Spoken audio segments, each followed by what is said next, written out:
자, 지금 한국 그 개인 투자자들의 돈이 어디로 흘러가고 있는지 그거는 좀 말씀을 나눴는데 궁금한 게 이제 외국인들도 ETF를 많이 사죠. ETF 어느 쪽에 돈이 들어가는지 좀 궁금하네요. 네, 사실 이제 외국인들이 국내 ETF를 매수하는 거는 사실 이제 해외의 이제 패시브 자금들, 흔히 이제 해외에 상장하는 ETF, 특히 뭐 MSCI, 뭐 EM이라든지 이런 지수를 추종하는 그런 패시브 자금에서 기계적으로 국내 증시를 이제 매수하는 자금들이 대부분입니다. 그래서 사실은 국내 증시에 들어오는 외국인 뭐 주식 투자자들이라든지 선물 투자 금액에 비하면 사실 그렇게 큰 편은 아니고요. 우리나라 증시는 기본적으로는 뭐 ETF만 봤을 때는 뭐 외국인들의 자금에 그렇게 움직이는 시장은 아니고, 예, 그래서 그냥 ETF는 주로 우리나라의 개인, 기관, 자금이 대부분이다 이렇게 좀 봐주시면 좋을 것 같습니다. 네, 그렇군요. 아, 진짜 전 가끔 그게 궁금하더라고요. 왜냐하면 우리가 이제 여러 가지 환경으로 좋아진다고 했을 때 혹은 뭐 MSCI 선진국 지수에 편입돼가는 환경이 됐을 때 외국인들이 예전에는 그냥 한국을 산다면 삼성전자였잖아요. 네. 이게 ETF라든가 이런 쪽으로 그냥 섹터를 종목을 모르니까 섹터를 사버리는 대표적인 그런 투자로 바뀔 수 있을까? 이런 궁금증이 좀 생기더라고요. 네, 맞습니다.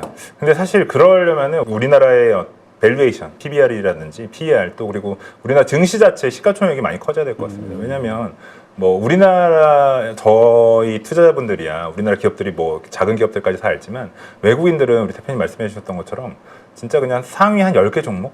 아니 삼성전자, 하이닉스, 뭐 LG 에너지솔루션, 네이버, 카카오 이 정도를 알지 그 이하로는 사실 시가총액이 상당히 작기 때문에 그들의 눈에는 거의 뭐 진짜 말 그대로 이머징 주식인 거죠. 하지만 뭐 우리나라의 어떤 전반적인 뭐 GDP라든지 시가총액이 지금 코스피 코스닥 합쳐서 한 3천조 원 되는데 그게 진짜 뭐 더블업 해가지고 6천조 원 이상 가준다면은 외국인들의 눈에 우리나라의 기업들이 분명히 이 좋은 기업들이 보이겠죠. 그렇게 되면은 뭐 개별 종목뿐만 아니라 섹터나 테마로도 외국인들이 결국에는 우리나라 ETF 시장에 들어오는 그렇게 되면은 지금 한 220조 원인데 뭐 진짜 우리나라 ETF 시장이 한 1000조 원도 금방 갈 수 있지 않을까 이렇게 생각은 하고 있습니다. 마이너스 2배 추종하는 상품이 자금이 미국 대표지수 다음으로 많이 들어왔거든요. 아, 그래요? 근데 이러한 시점에서 어떻게 우리가 투자 전략을 세우는 게 좋을지 이것도 좀 궁금합니다.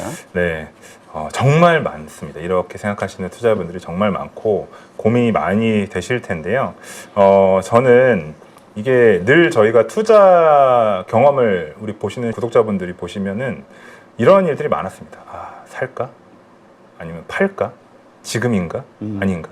근데 이 타이밍을 재시려다가 꼭 실패하셨거든요. 그래서 저는 투자는 국내 증시도 타이밍을 재지 마시고 일단 투자를 하시고 결국에는 저는 증시에 머무는 시간, 그 시간이 중요하다고 생각합니다. 지금 하다가 2,500, 2,300이었던 코스피가 3,200이 돼 있고 네. 5,000 한 4, 500까지 내려갔던 S&P 500도 지금 6,300포인트까지 올라왔거든요. 그러게요. 그러니까 하다 보면은 놓치는 게 올해의 시장인 것 같습니다. 저는 그게 하반기에도 이어질 것이라고 보고 있고요. 그렇기 때문에 첫 번째로는 제 생각에는 하반기에는 정책이나 실적, 수급, 뭐 증시를 끌어올리는 요인들이 여러 개가 있지만 정책, 실적, 수급에 따른 섹터와 테마, 종목 차별화가 심하게 나타날 것이라고 저는 생각을 하고 있습니다. 그래서 여러분들이 종목을 너무 뿌리지 말고 그 섹터면 섹터, 테마면 테마 몇 개 똘똘한 본인들이 생각하시는 똘똘한 몇 개의 ETF 상품에 집중 투자하시는 것을 저는 권해드리고요. 두 번째로는 신규 진입이나 이게 추가 매수를 고민하시잖아요. 지금 들어갈까? 그렇죠. 예, 더 살까? 이런 분들은 이 지금의 국면은 시장은 무조건 투자의 원칙, 기본적인 원칙을 지키는 게 중요하세요. 그러면 꼭 분할 매수 하셔야 돼요. 분할 매수. 네. 우리나라 투자자분들은 저는 이렇게 말씀드려요. 빈틈없는 투자를 좋아하세요. 내 계좌에서 현금을 가만히 못 두세요. 항상 100% 차 있어야 된다. 항상 100% 투자. 그럼 어떤 결과가 나오냐? 추격 매수를 하고 싶으셔도 주문 가능 수량이 막 2주, 3주 이러면 기분 되게 슬프거든요. 그렇죠. 예. 그리고 워렌 버핏도 그 오랜 투자 기간 동안에 현금을 한 20% 정도 유지했다고 하는데 그래서 어쨌든 분할 매수 꼭 하셔라. 이건 꼭 지키셔야 되고 그러면 얼마 만에 한 번씩 더 사야 됩니까는 본인이 그냥 생각하시면 돼요. 일주일에 한 번이면 하루, 한 달에 월급 들어온 날이면 월급 들어온 날 이렇게 하시면 좋을 것 같고요.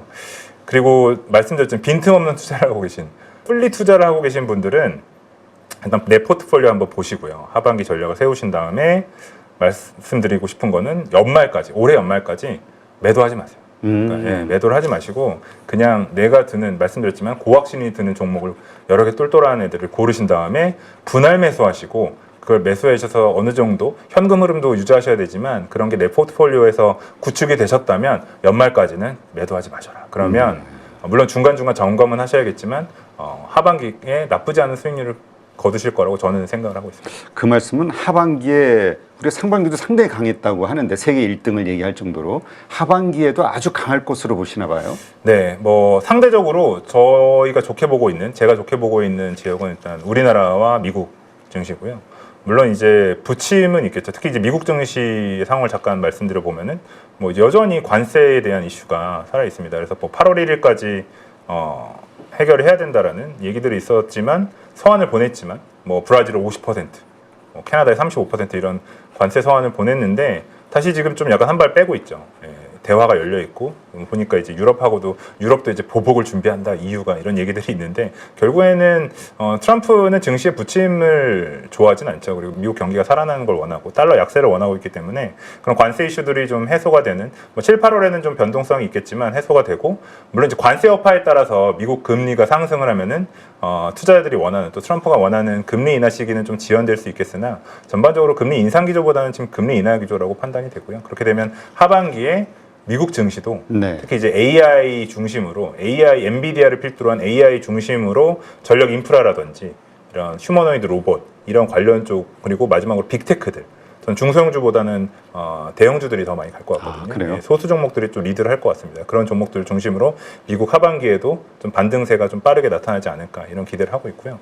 국내 증시는 지금까지는 기대감으로 3,200포인트까지 올라왔는데 실제적으로 정책이 발효가 돼야 됩니다. 그래서 상법 개정안이라든지 주주환원 정책들 실제로 자사주 소각이라든가 해야죠. 그래서 그런 것들이 정부가 빠르게 추진이 된다면은 그리고 여기에 더해서 연기금 자금들도 들어와 줘야 됩니다. 저희가 이 사례가 일본에도 동일하게 한 10년 전쯤에 있었거든요. 그런 정책을 펼쳤을 때 토픽스가 그 한 해에만 한 60% 가까이 올랐습니다. 그리고 외국인들이 자금이 초반에 들어왔다가 그 이후 토픽스를 일본 증시를 견인한 거는 그 일본의 연기금, 기관 자금들이었거든요. 그래서 우리나라도 그런 정책들이 이어간 다음에 국내 기관 자금들이 좀 유입이 된다면은 코스피 200 기준으로 30% 올랐지만 하반기에도 실제로 외국인들의 자금 유입과 기관 자금 유입, 그러니까 쌍끌이 매수가 같이 나타나면서 하반기에 특히 근데 역시 종목 차별화는 나타날 겁니다. 실적이 나오는 기업들 중심으로. 이제 수출주 중심으로 좋은 흐름을 보일 것으로 기대하고 있어서요. 이런 포트폴리오를 좀 구축하신다면 그리고 저는 기본적으로는 개인적으로는 미국 주식의 한 6, 국내 주식의 한 4, 이 정도의 포트폴리오 비중이 좀 적절하지 않을까 이렇게 생각을 하고 있습니다. 그렇군요. 그러니까 미국과 한국에 대한 비중을 그렇게 나눈다. 근데 그 포트폴리오 전략과 관련해서 또 어쨌든 ETF가 섹터별로 또 여러 가지로 분리가 되잖아요. 크게는 뭐 6대4 미국과 한국을 이렇게 나눈다고 하고 그 안에서 또 이렇게 좀 나눈다고 하면 어느 정도로 분산을 시키는 게 좋은 건가요? 네. 매우 중요한 질문이신 것 같습니다. 투자자분들이 사실 그걸 되게 궁금해하시고 많이 물어보시거든요. 저는 이제 미국 주식의 포트폴리오 관점에서는 대표 지수, 특히 이제 S&P 500의 한 30% 정도 투자하는 거를 권해드리고요. 그냥 기본이 돼야 됩니다. 이거는 이제 절대 매도하지 마시고 나중에 돈 필요하시면 마지막 보루로 남겨놨다가 계속 얘는 아예 매도를 하시면 안 돼요. S&P 500. 그리고 이제 관심 있게 지켜보는 테마, 이제 AI의 발전 단계와 그 밸류 체인들을 보시면 AI를 데이터가 많이 필요하기 때문에 전력 인프라, 그다음에 AI 소프트웨어, 그다음에 휴머노이드 로봇 이렇게 좀 발전을 하고 있는데요. 특히 저는 AI에 관련된 미국의 핵심 전력 인프라 이런 ETF들이 있거든요. 거기에서 좀 관심을 지켜보시면 좋을 것 같고요. 그래서 요것과 휴머노이드 로봇 그리고 아까 말씀드렸던 미국 서학개미 이들이 그대로 따라가는 빅테크나 이런 다양한 트렌디한 주식들을 담고 있는 그런 ETF들의 한 자산을 한 40에서 50%. 이거는 사실 뭐 연령대나 본인들의 이제 투자 성향에 따라 좀 다르신데요. 기본적으로는 자산을 축적하는 과정에서 대표지수 30에 말씀드렸던 섹터 테마의 한 50%. 그럼 20%는 현금 흐름을 창출할 수 있는 워낙에 저희가 빈틈없는 투자보다는 현금 흐름을 창출해서 그때그때 좀 더 공격적으로 투자하시거나 투자에도 휴식을 좀 주실 필요는 있어서 미국 머니마켓 ETF라든지 국내 머니마켓 ETF들이 있습니다. 그러면은 이 ETF들은 거의 금리 우리나라와 미국의 금리 정도를 수치하면서 그때 투자가 필요할 때 쉬었다가 투자하셨다가 이렇게 옮겨갈 수가 있거든요. 그런 식으로 좀 포트폴리오를 짜시면 어떨까 이런 생각이 들고요. 국내 증시는 제가 이제 40%의 비율로 말씀드렸는데 역시 네. 기본적으로는 대표 지수 코스피 200 추정하는 ETF. 왜냐하면 기본적으로 국내 증시 코스피 200의 구성을 보시면 삼성전자, 하이닉스로 대표되는 반도체들이 포함되어 있고 금융주들이 들어가 있고 또 이제 원전이라든지 이제 방산주들도 이제 골고루 들어있기 때문에 뭐가 오를지 모르겠어 하시는 분들은 일단 그런 대표 지수로 대응하시는 게 좋고요. 그래서 제가 이제 말씀드린 게 고산지대거든요. 고배당주, 방산, 2차 전지, 대표 지수. 이제 대표 지수부터 말씀드렸고 고배당주도 대표 지수하고 합해서 한 50% 정도 비중을 믹스하시면 좋을 것 같고요. 수출주 중심으로 이제 방산이라든지 네. 2차 전지 그리고 뭐 고산지대에 들어오진 않지만 좀 지켜볼 만한 상품들은 이제 약간 변동성이 있다고 싶으실 때는 커버드콜, 국내 커버드콜 ETF도 관심이 많아서 이제 옵션 프리미엄을 연에 한 15% 추구할 수 있기 때문에 그런 방산이라든지 2차 전지 그리고 국내 커버드콜 상품들을 50%를 채워 나가시면 좀 심플하지만 탄탄한 포트폴리오를 구축하실 수 있지 않을까 이렇게 생각을 하고 있습니다. 네, 그렇군요. 자, 지금 나스닥 오늘 저희 아침 라이브 방송 주제기도 했는데 6거래일째 지금 사상 최고치를 계속 경신을 하고 있단 말이죠.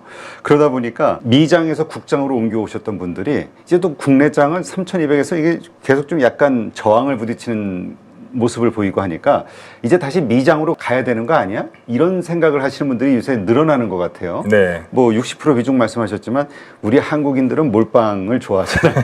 그래가지고 다 글로 가야 되는 거 아니야? 성장률, 상승률만 보면은 앞으로 미장이 훨씬 좋은 거 아니야? 이런 생각 하시는 분들이 있던데 네. 어떻게 봐야 됩니까, 이 상황을? 네, 어렵긴 한데요. 아니, 그러니까 그만큼 한국 증시가 좋을 수 있을 것이냐, 네. 하반기에. 네. 저 개인적으로는 미국 증시도 국내 증시도 예기치 못한 리스크가 튀어나올 수는 있지만 하반기까지도 좋은 흐름을 이어갈 것 같고 상승 모멘텀은 좀 더 국내 주식에 좀 더 있는 것 같습니다. 아, 그래요? 예, 제가 봤을 때는 왜냐하면 국내는 여전히 밸류에이션이 낮고 우리나라 뭐 PBR도 아직 1배가 안 되고 PER도 뭐 한 12배 정도밖에 안 되는데 미국 S&P 500 기준으로는 PER이 한 22배. 그래서 밸류에이션 논란은 계속되고 있습니다. 네. 근데 뭐 미국은 늘 그런 높은 밸류에이션을 좀 받아왔기 때문에 뭐 밸류에이션 지표로 말씀드릴 건 아니지만 우리나라는 뭐 말씀드렸던 지금까지 얘기 드렸던 뭐 정책 수혜 것들이 이제 나오고 배당 성향이 높아지면서 외국인들의 자금이 이제 막 들어오기 시작했거든요. 물론 들어왔다 나갔다 하지만 그런 기대감들이 국내 증시를 끌어올릴 수 있는 요인들은 훨씬 많다고 보여지고요. 미국은 뭐 결국에는 가겠지만 제가 판단할 때 미국은 하다 보면은 나스닥이 이제 한 2만 뭐 3천, 4천, 5천 이렇게 가 있을 거고 S&P 500 기준으로는 이랬는데 한 6,700 이렇게 가 있을 것 같고요. 국내 증시는 그거보다는 좀 더 이제 변동성을 기록하겠지만 하반기 수익률은 국내 증시가 좀 더 좋을 것으로 보여지는 이유는 앞서 말씀드렸던 이유들 때문이고요. 특징적인 부분은 7월 지금 1일부터 18일까지의 ETF 개인 투자자분들 네. 자금 유입을 보면 10개 ETF가 모두 다 국내 자산입니다. 그래요? 예, 물론 이제 인버스도 들어가 있긴 한데요.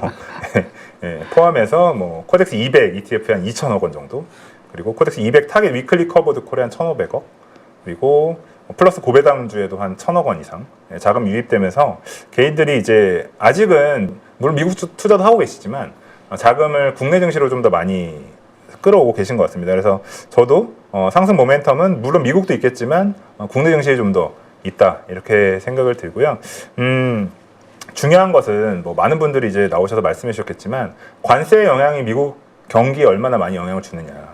그 발표된 CPI나 PPI를 보면은 없을 줄 알았는데 이제 영향을 미치는 부분들이 있고 연준이 주시하는 PCE 물가지표도 그래서 생각보다 높게 나타날 것으로 예상이 되고 있거든요. 그러면은 금리 인하 시기는 이제 뭐 지금 한 9월 정도 예상을 많이 하고 있는데 패드워치에도 하지만 그 시기가 늦어질 수도 있겠다. 이러면은 미국 증시는 계속 좀 눌릴 수도 있는 환경은 갖고 있는 것 같습니다. 그래서 전반적으로는 많은 투자자분들이 올해는 이게 몇 년 만에 돌아온 국장인지 모르겠지만 국내 ETF, 국내 주식형 ETF로 자금이 좀 더 강하게 유입되지 않을까 이렇게 좀 판단을 하고 있습니다. 네, 그렇군요.